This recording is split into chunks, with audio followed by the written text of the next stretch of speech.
دیری است که در بادی عشقت پیر دوران گشتم.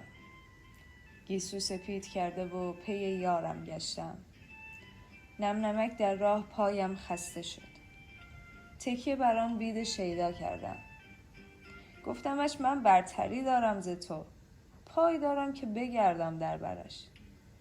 ناگهان قهقه کنان بر عصایم خیره شد.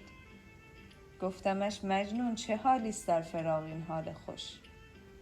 گفت آن عشق محال کاین گونه مرا دیوانه ساخت، حال در دستان توست.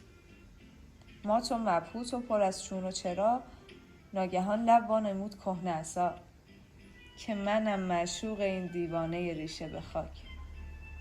روزگاری در همسایگیش میزیستم. مردی تبر بر دست مرا از ریشه زد. سرو خوش قامت من پایش شکست.